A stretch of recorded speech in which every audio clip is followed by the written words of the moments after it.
உலகில் பெண் வர்க்கம் 100 கோடியாம், அதிலே நீ யாரடி?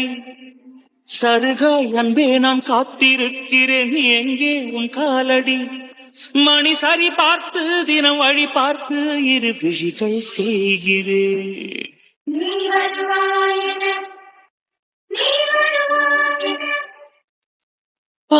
அம்சா, மணி 6 ஆக போகுது, இன்னும் பவித்ராவை காணும்.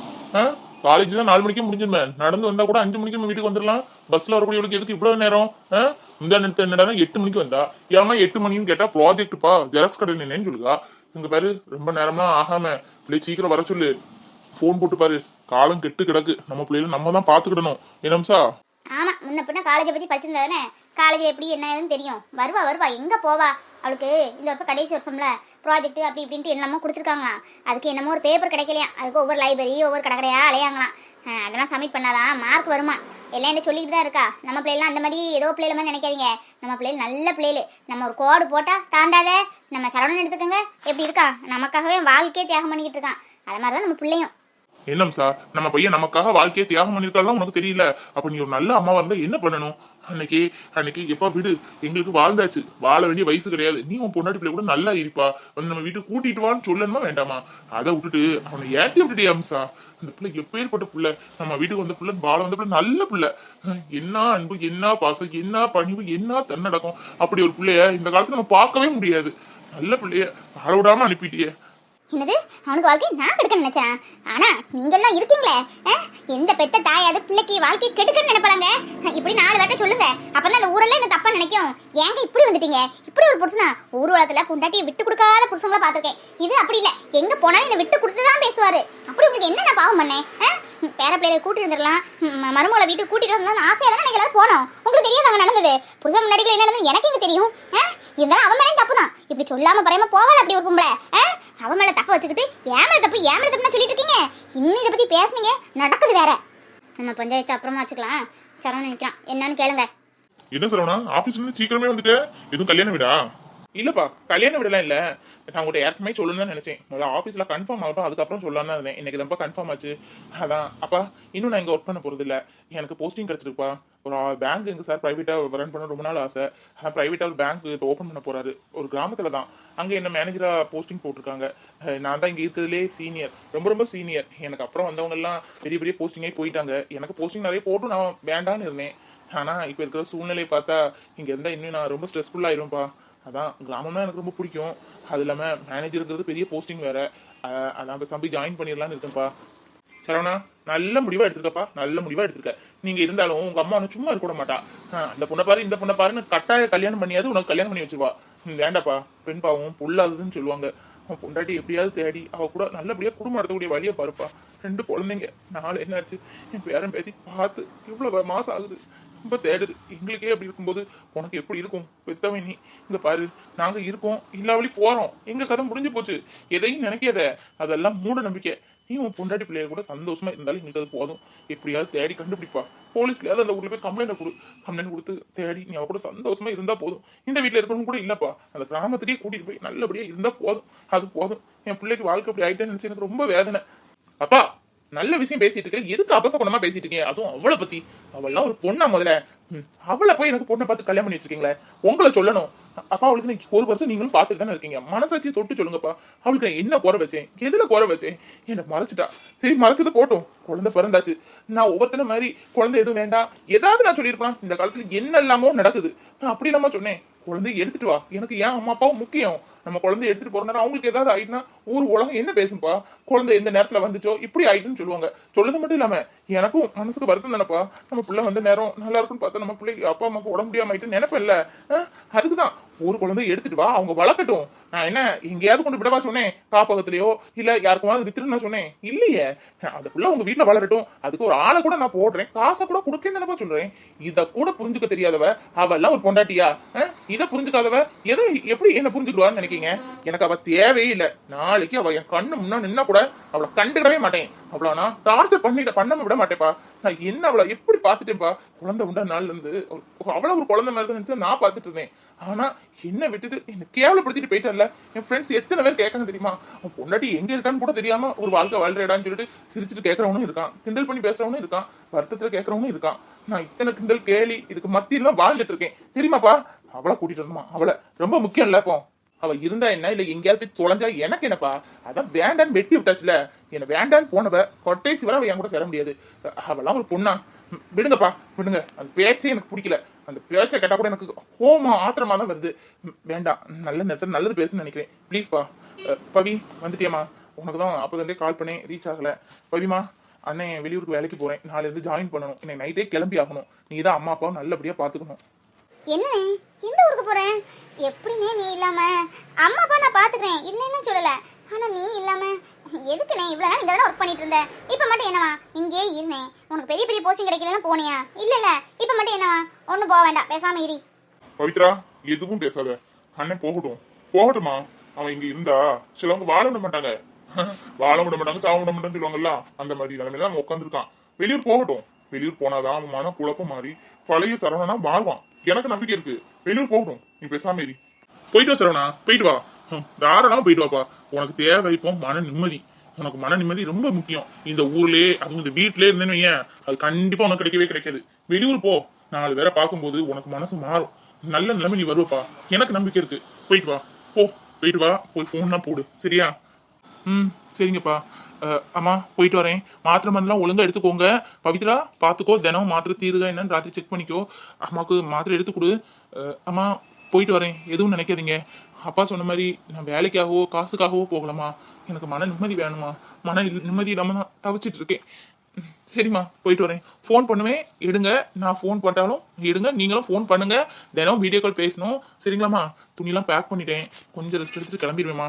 சரவணா, நீ கூட என்ன தப்பா நினைச்சிட்டு தானே வெளியூர் போற? போ போ, போய் நீ சந்தோஷமா இருந்தா போதும். போயிட்டு வா. Welcome madam. Thank you thank you thank you so much. Madam welcome madam. எங்க எம்டி சாரோட பொண்ணு நீங்க. நான் உங்களை பார்க்கும்போது முன்னாடி சின்ன வயசா இருந்தீங்க. சார் இந்த கம்பெனியை ஸ்டார்ட் பண்ணும்போதே நான் தான் சார் கூட ஸ்டாஃப் இந்த ஆஃபீஸ்ல நான் தான். அப்பவுமே இருந்திருக்கேன், இன்னும் இங்கே தான் மேடம் இருக்கேன். சாருக்கு எப்பவுமே நாங்கள் சப்போர்ட்டிவா இருப்போம். நீங்க வந்தது இன்னும் எங்களுக்கு ரொம்ப சந்தோஷம். ஓ ஓகே ஓகே ஓகே. டாடி உங்களை பத்தி சொல்லியிருக்காரு. அவங்க நேம் கூட ராமு தானே?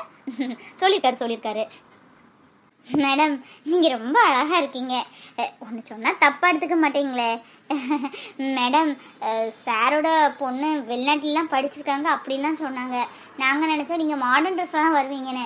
ஆனால் பரவாயில்ல, சிம்பிளி காட்டன் சைடில் வந்திருக்கீங்க. ரொம்ப அழகாக இருக்கீங்க மேடம். இதுலேருந்தே தெரியுது உங்களுக்கு தமிழ்நாட்டு மேலே பற்று ரொம்ப அதிகமாக இருக்குன்னு. எந்த ஊரில் படித்தா என்னங்க, நானும் இந்த ஊர் பொண்ணு தான். புடவைனா எனக்கு ரொம்ப பிடிக்கும். எங்கள் மம்மிக்கு ரொம்ப பிடிக்கும். எங்கள் மம்மிக்கு என்னெல்லாம் பிடிக்குமோ அதெல்லாம் எனக்கும் பிடிக்கும். அதான் புடவை. எனக்கு புடவை ஃபாரினில் கூட நான் நிறைய தரம் கட்டியிருக்கேன். எல்லாரும் பார்ப்பாங்க. இருக்கட்டும், நமக்கு பிடிச்ச ட்ரெஸ்ஸை எங்கேனாலும் எப்போனாலும் போடலாம், அதில் எந்த தப்பும் இல்லை. மாடர்ன் ட்ரெஸ்லாம் எனக்கு அந்தளவு விருப்பம் இல்லை. சின்ன குழந்தையில மாடர்ன் ட்ரெஸ் போட்டிருக்கேன், அவ்வளோதான். வளர்ந்ததுலேருந்து சாரி அப்புறம் சுடிதார் அப்படி தான் போகுது. கார்த்திக் இந்தாங்க ஃப்ளவர் ரோஸ் வச்சுக்கோங்க. ஐயோ, கார்த்திக் சாரும் எம்டியாக இருந்தவர் இந்த ஆஃபீஸில். அவரை போய் அதுவும் இத்தனை பேருக்கு மத்தியில் பொக்கே வாங்கி வைன்னு சொல்கிறாங்க. சிச்சோ, சாருக்கு இது எவ்வளோ பெரிய கேவலம். இந்த பொண்ணு பெரிய திமிழ் பிடிச்சோளா இருப்ப போல இருக்கேன். சிச்சோ, சார் கொடுங்க சார். ஓகே, உங்கள்கிட்ட கொஞ்சம் பேசலாமா? எங்கள் அப்பா மொதல் ரன் பண்ண கம்பெனி இது. அது கொஞ்சம் லாஸ்ட்லாம் போயிருந்து அதை கூட தூக்கி நிறுத்திருக்காரு நம்ம கார்த்திகேயன். அப்புறம் இவரோட அட்மினிஸ்ட்ரேஷனாக எப்படி இருந்துச்சு, ஆஃபீஸில் உள்ள சேலரிஸ்லாம் எப்படி கரெக்டாக வந்துருச்சா, அப்புறம் வேறு ஏதாவது குறைகள் நிறைகள் எது இருந்தாலும் நீங்கள் என்கிட்ட தாராளமாக இப்போ ஷேர் பண்ணலாம். அவர் முன்னாடியே குறைகள் இருந்தால் அதை நிவர்த்தி பண்ணலாம், நிறைகள் இருந்தாலும் அதை இன்னும் நம்ம அட்வான்ஸ் மாடலில் கொண்டு போகலாம்ல, அதுதான் கேட்குறேன்.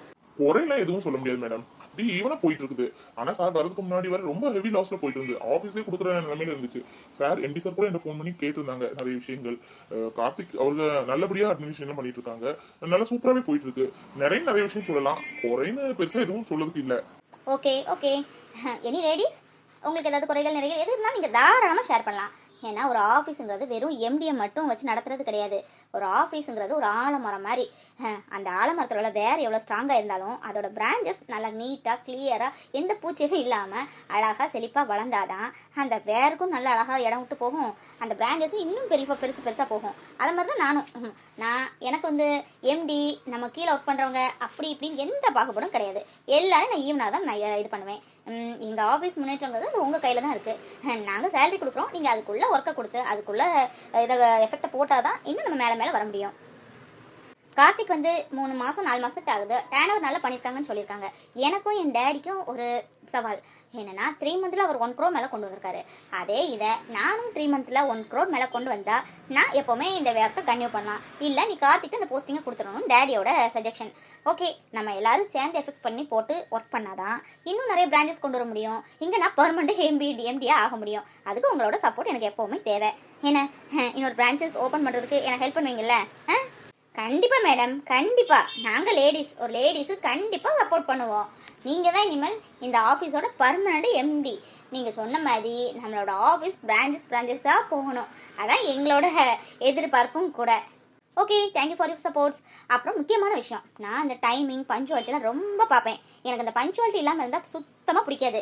இங்கே பாருங்கள், 9:30க்கு நம்ம ஆஃபீஸ் ரன் ஆகும். இவ்வளோ நாள் 10 o'clock தான் ரன் ஆகிட்டு இருந்துச்சு. இனிமேல் நம்ம ஆஃபீஸ் 9:30க்கு ரன் ஆயிரும். ஈவினிங் 6:30க்கு நீங்கள் கிளம்பிடலாம். இவ்வளோ நாள் 10 o'clock ரன் ஆயிருக்கும், 6:30க்கு போயிருப்பீங்க. இப்போ அப்படி இல்லை, ½ hour முன்னாடியே வச்சுருக்கோம். அது இல்லாமல் ஈவினிங் ஷிஃப்ட்டு மார்னிங் ஷிஃப்ட்டு நம்ம ஆஃபீஸில் எதுவுமே கிடையாது. ஒன்லி மார்னிங் டு ஈவினிங் வரலாம். ஆனால் நீ ஈவினிங்கும் கொண்டு வரலான்னு ஒரு பிளான் இருக்குது. அந்த மாதிரி உங்களுக்கு ஒர்க் பண்ணுற ஐடியா இருந்தால் தாராளம் நீங்கள் சொல்லலாம். ஏன்னா ஒர்க்கு அதிகமாக செய்ய இந்த கம்பெனியோட நேமும் இன்னும் டெவலப் ஆகுங்கிறது என்னோட அபிப்பிராயம். ஓகேவா? நம்மலாம் சேர்ந்து நல்லபடியாக ஒர்க் பண்ண போகிறோம். ஓகே சாரா குட்டி, என்ன வேணும் பிள்ளைக்கு? என்ன வேணுமா? இங்கே முட்டாய் தானே இருக்கும். முட்டாயெல்லாம் பிள்ளைகளுக்கு வாங்கி கொடுக்கக்கூடாதே. பழம் இருக்கு, பழம் சாப்பிட்றியா? என்ன சிரிச்சுக்கிட்டே இருக்குது எங்க பிள்ளை? என்னடி தங்கம்? என்ன சத்தி தம்பி, இந்த பிள்ளை யாரு? இந்த பிள்ளைய கூட்டு அடிக்கடி போறீல, பைக்ல இன்னொரு பையனே வச்சுக்கிட்டீங்க. யாரு உங்க சொந்தக்கார பிள்ளையா?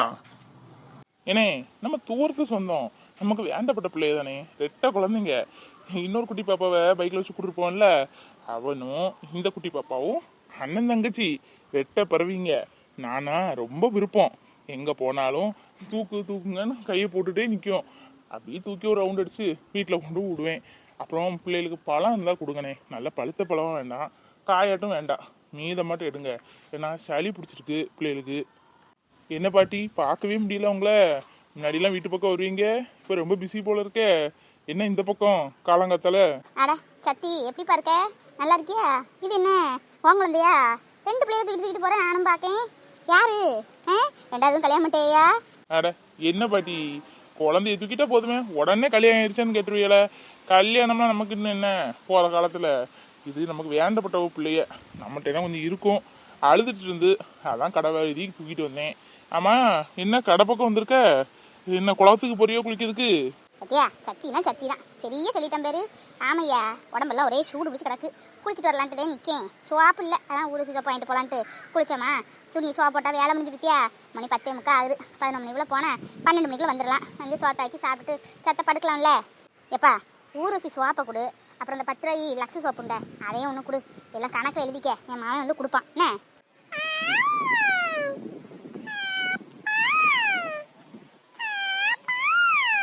என்னம்மா என்ன? அப்பாதான் அப்பா, என் செல்லம் என்ன அழகா கூப்பிடுது. மணி 10:45 ஆகுதா? நேற்று இந்த பைத்தியம் 11 மணிக்குள்ள எனக்கு நல்ல பதிலாக சொல்லுவேன், இல்லை நான் உயிரோடு இருக்க மாட்டேன்னு சொன்னால. அது ஒரு பைத்தியம் பிடிச்சது வேற. எதுக்குனையாவது செஞ்சு தொலைச்சிட்டுனா செய்ய மாட்டாதான். இருந்தாலும் இந்த பொம்பளை பிள்ளைகளை நம்பவே முடியாது.